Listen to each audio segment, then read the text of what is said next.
El Centro de Investigaciones Históricas, bajo el auspicio de la Vicerrectoría de Acción Social, presenta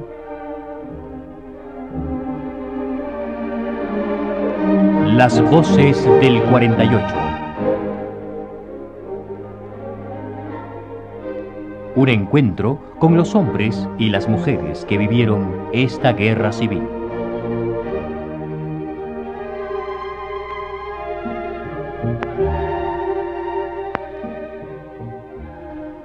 Muy buenas, estimados oyentes. Hoy continuamos conversando con la licenciada Rosa Greñas Morales y la licenciada Rosalila Herrera para darle continuidad al tema que veníamos comentando anteriormente, en el programa anterior. Nos gustaría que doña Rosa nos hable un poquito de qué pasó con esos estudiantes una vez que se graduaron, en qué se ocuparon, cuál fue su labor, cómo se emplearon esos estudiantes una vez graduados. Bueno, es importante porque se presentaron unos años para esos estudiantes de bastantes oportunidades, en el sentido de que los que estábamos estudiando, estábamos en esas escuelas, pues lo que íbamos a hacer era licenciados especialmente para profesores de colegios. Y como acabo yo de mencionar en un programa anterior, que la universidad tomó muchos profesores de la enseñanza secundaria, tanto del Liceo de Costa Rica como del Colegio Señoritas, como de la Escuela Normal de Heredia. Entonces ahí quedaron una gran cantidad de plazas vacantes, que los directores tuvieron que verse, a ver en qué forma buscaban cómo llenarlas, cómo ir conformando el personal, ¿verdad?, de esas instituciones.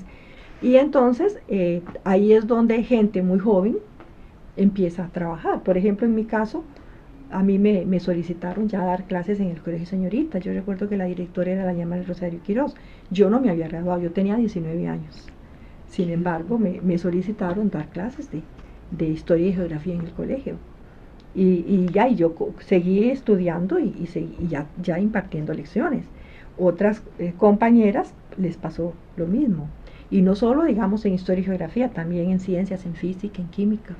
Ya compañeras que estaban en la universidad para biología y zoología y botánica. Entonces, es decir, hubo un panorama en el aspecto laboral muy positivo para esos estudiantes aún o recién graduados. Claro. Entonces no tuvimos problema pues en tomar, tener plazas e incluso pues en buenos colegios, ¿verdad? Claro, de mucho prestigio. Sí, de mucho prestigio, pues, como eran el liceo y menos en el liceo, como que profesoras en el liceo todavía fue un poco luego. El Señorita sí contó con muchísimas profesoras joven, ¿verdad?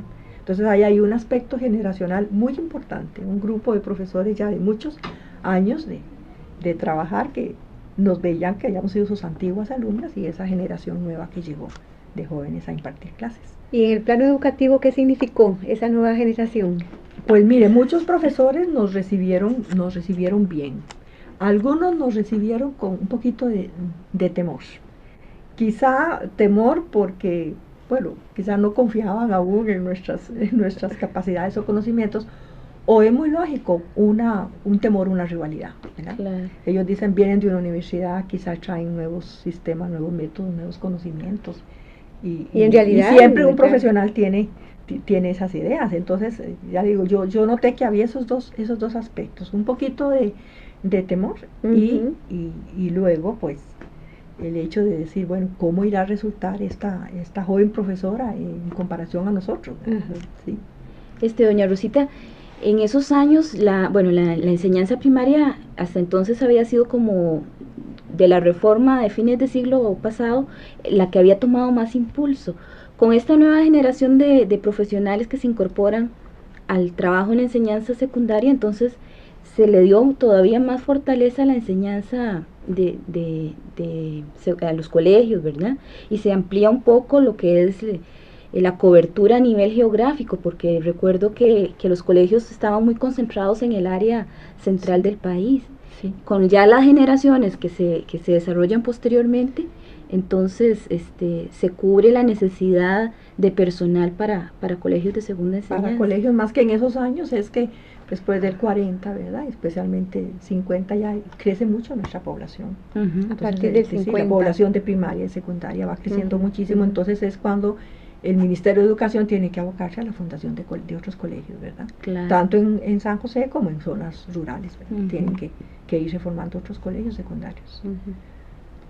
Hablando un poquito del papel de la mujer, ya entonces se abandona un poco el papel tradicional de la mujer que se casa, tiene que estar en su hogar y ya se abre un espacio más la mujer en ese sentido, ya no es solo la mujer de la casa, del hogar, sino que tenemos ya una apertura no solamente hacia la educación, sino que se cubren otros espacios que hasta entonces habían sido muy limitados para la mujer en ese entonces. ¿Es así? Sí, claro, sí. Yo veo que hay mucho, ya se despierta un gran interés de la mujer en la política, ¿verdad? Yo creo que la presencia de la universidad y la proyección de la universidad tiene que ver mucho, porque muchas de estas señoritas pues eran estudiantes o se habían graduado. Y entonces nos llama la atención que es como más mayor el número de jóvenes interesados en la política, porque recordemos la década del 20 y la década del 30.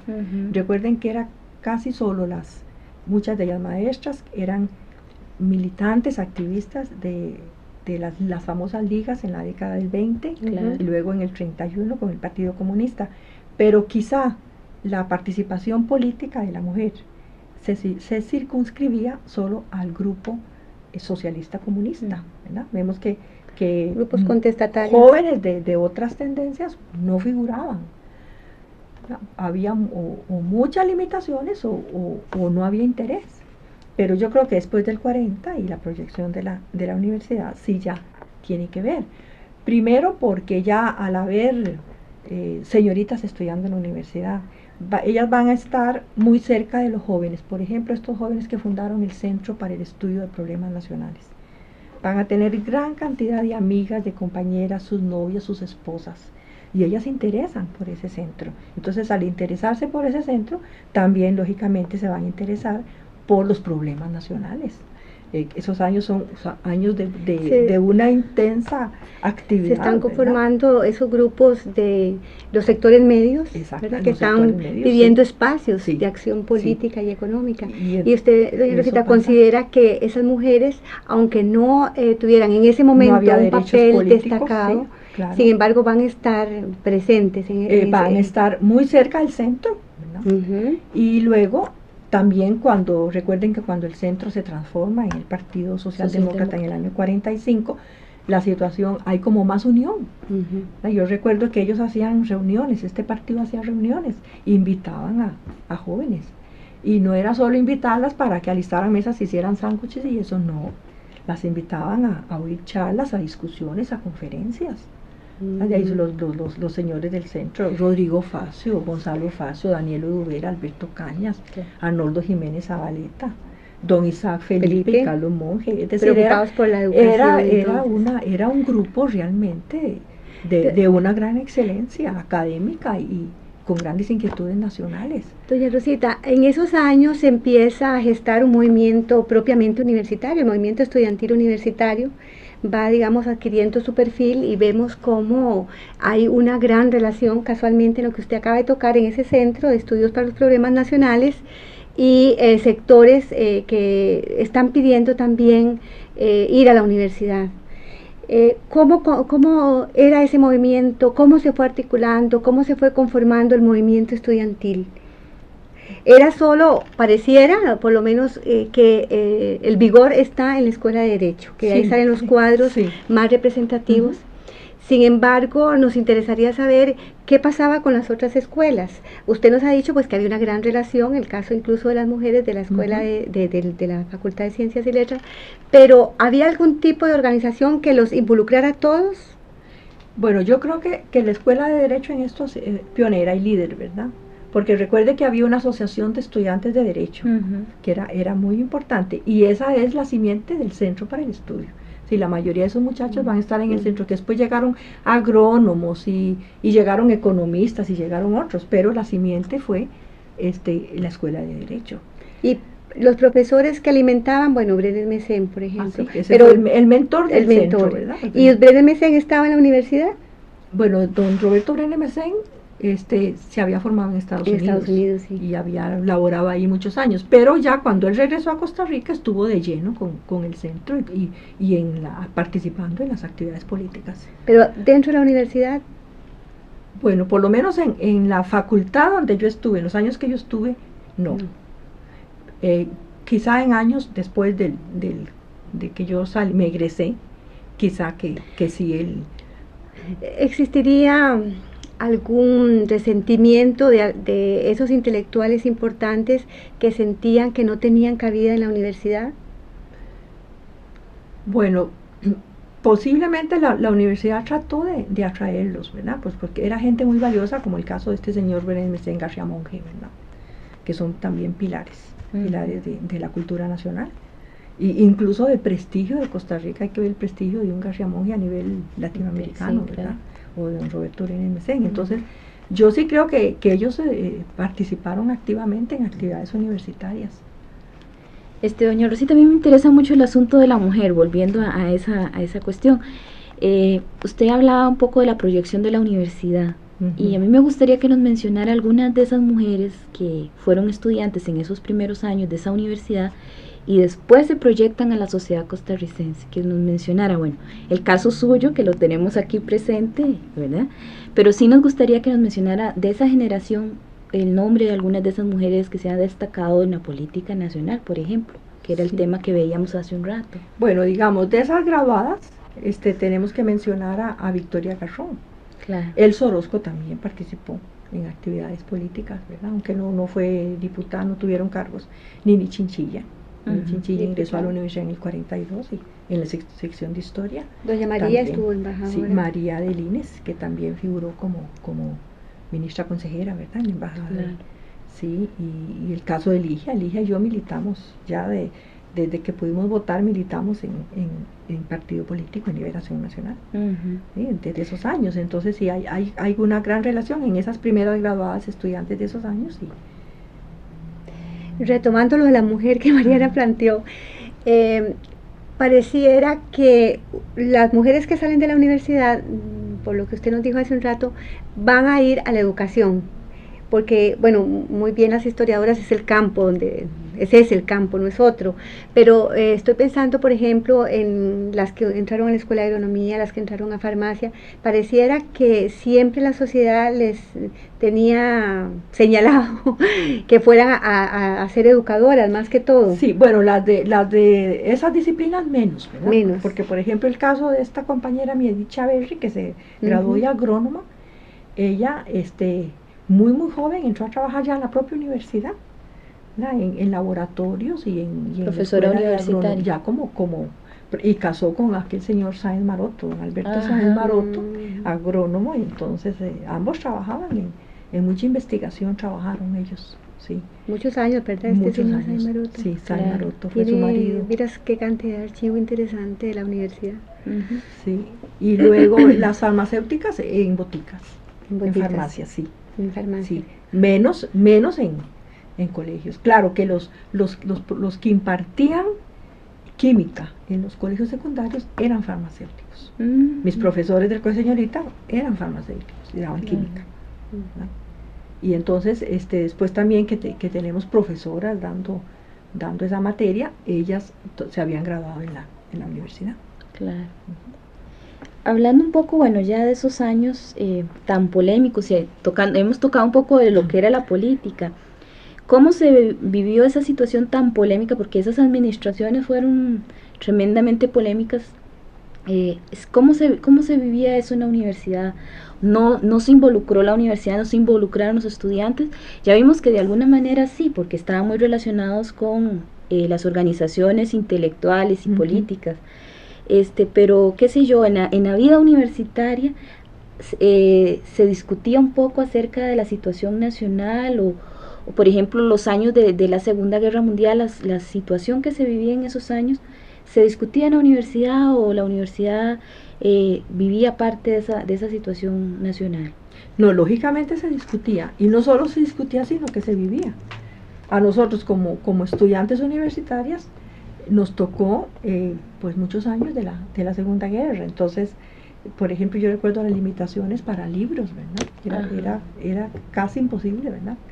Poder importar un libro en esos años. Teníamos que tomar muchos datos y no había ni sistema de fotocopia, ¿verdad? Entonces era puros datos a mano, ¿verdad? Para poder uno estudiar. Y aún básicos, el papel y cosas de esas ya no vinieron, ¿verdad? Recuerden, ni pasta de dientes, y harina, ¿verdad? Ya había que otros alimentos, porque hasta la harina, ¿verdad? No, todo lo que era importado no volvió, porque esto iba para los ejércitos de esas naciones. Entonces hubo una gran carencia de muchos artículos importantísimos, ¿verdad? No solo de la vida diaria, sino del estudio, que no vinieron ya. ¿Y la universidad se expresaba como universidad, como institución? Bueno, había opiniones, ¿verdad? Lógicamente había un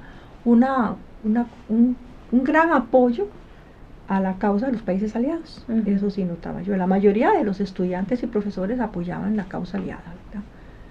Los menos que estaban, digamos, con el eje, ¿verdad? Y si estaban, no lo decían.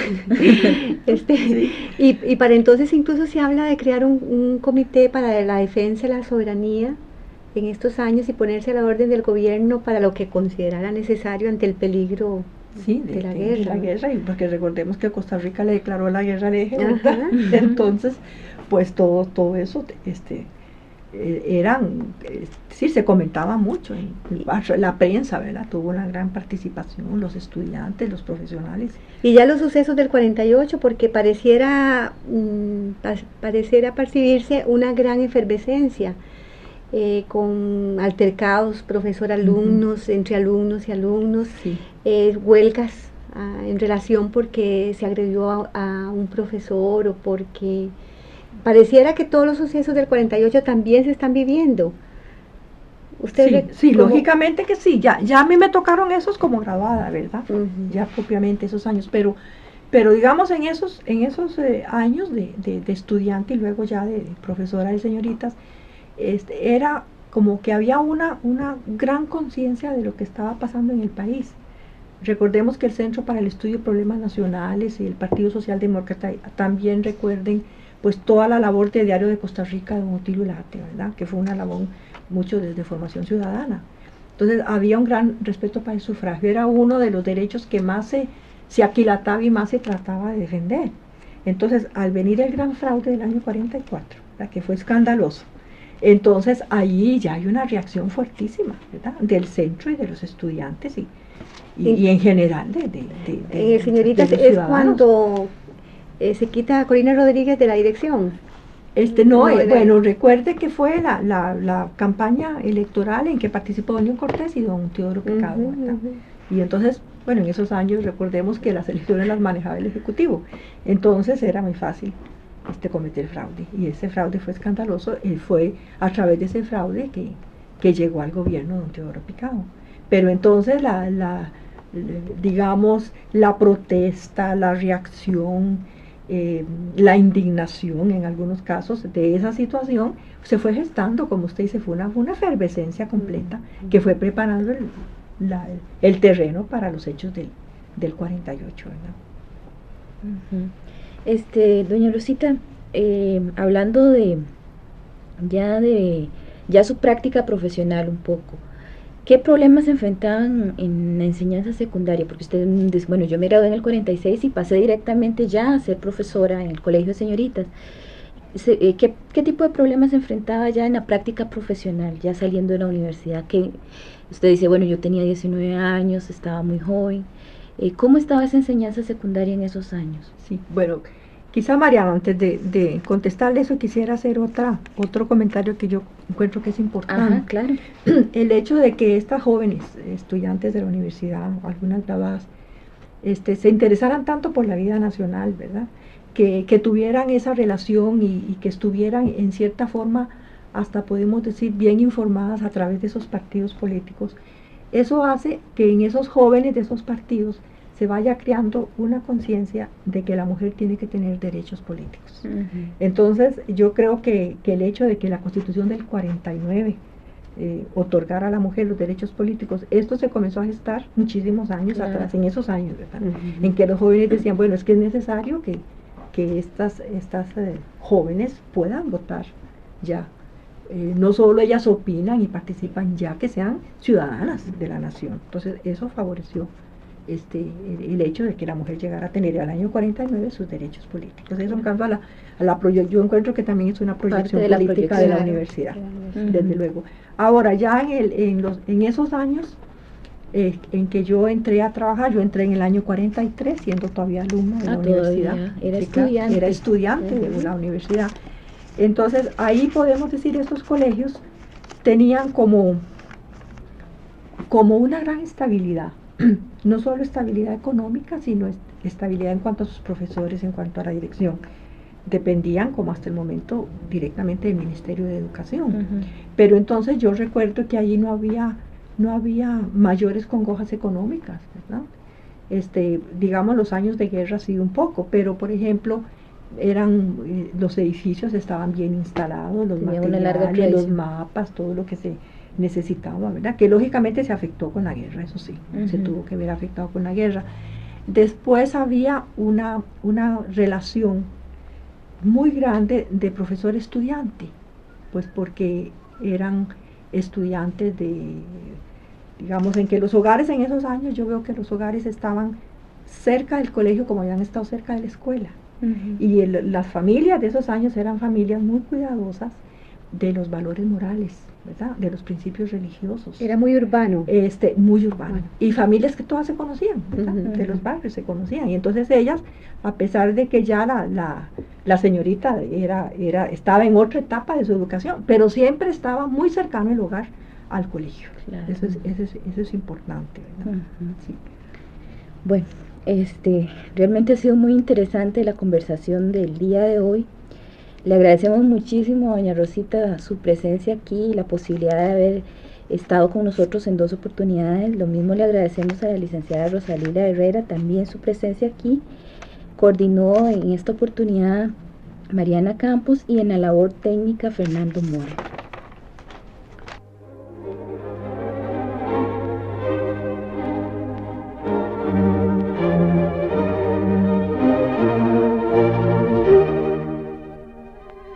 El Centro de Investigaciones Históricas, bajo el auspicio de la Vicerrectoría de Acción Social, le invita la próxima semana y a esta misma hora a escuchar el programa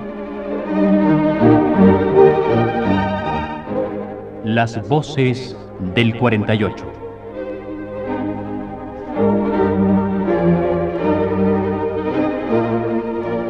Un encuentro con los hombres y las mujeres que vivieron esta guerra civil.